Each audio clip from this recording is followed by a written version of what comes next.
Sure to get STK to IMARC again this morning. We've got one of our other portfolio companies who just had a cracking result come out. It's to do with this big Trump-Albo agreement. It's great news. Share price up in a sea of red.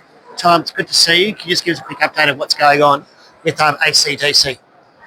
I guess the last couple of weeks has really been exciting with the Trump talk and the US messaging that's coming out with rare earths. And I guess today's announcement was just nice to get some more news flow out there to show shareholders we're still developing the project. There's still those key rare earths in the ground. And so today's announcement was updated mineralogy.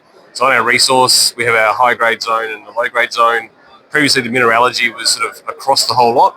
And we did a program earlier this year to really try and define those zones. And the results were released today. So the high-grade zone does show that it has a stronger assemblage. So it has more of the zircon, more titanium, more monazite, which is more rare earths. And so that's really then validating the strategic value of the Goshen Central project. Fantastic. So the next point people will say, is there enough there to make a project? Like our scoping study that we released in June showed that we've got an economic project there, and there's enough of a carrot there to say, yep, let's keep on going and working on this project. We have areas that we need to go back and drill and explore, and hopefully that we can extend this zone. And our mine plan for the scoping study was around that 14 years.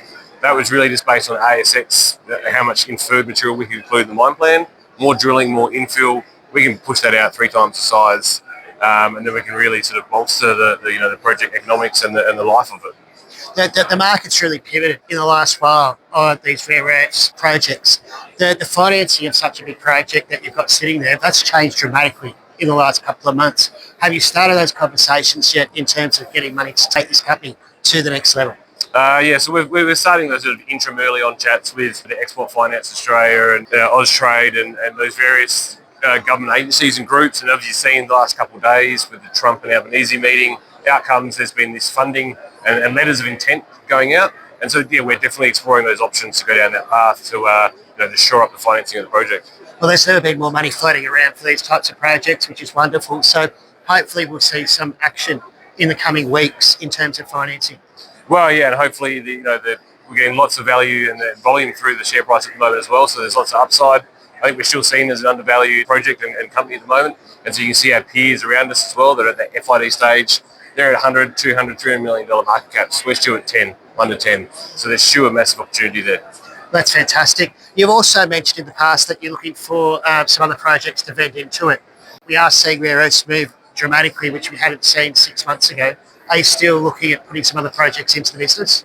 So we're still looking. We're still, if the right project fits and suits our strategy and our team, and obviously, we'll provide that flexibility to keep news flow going and keep shareholders and investors opportunity to develop and extend the project valuation. Well, I think the key thing is investors want news flow. So this is obviously something which is great for us. So a lot of action happening at ACDC over the coming weeks, months. And a definitive pre-feasibility study. Has that work started yet as well?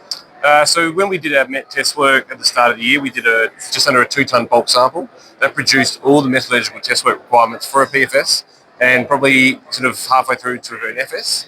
So from an engineering point of view, for process design and engineering, we're there. It's really now just going back and we probably just need to do a bit more exploration work on the resource and then start those hydro-geo exploration programs, and we're working towards that as our next step. What do you think a timeline for that would be?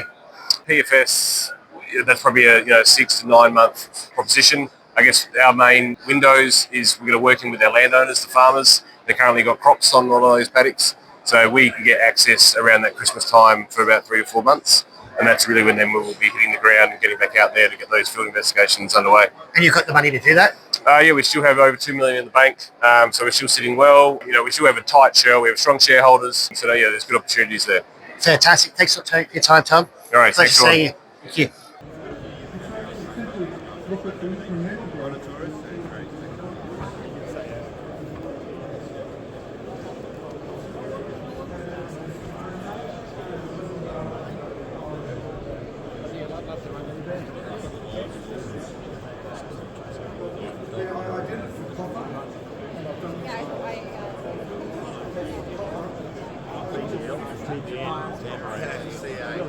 Well, we're in the process of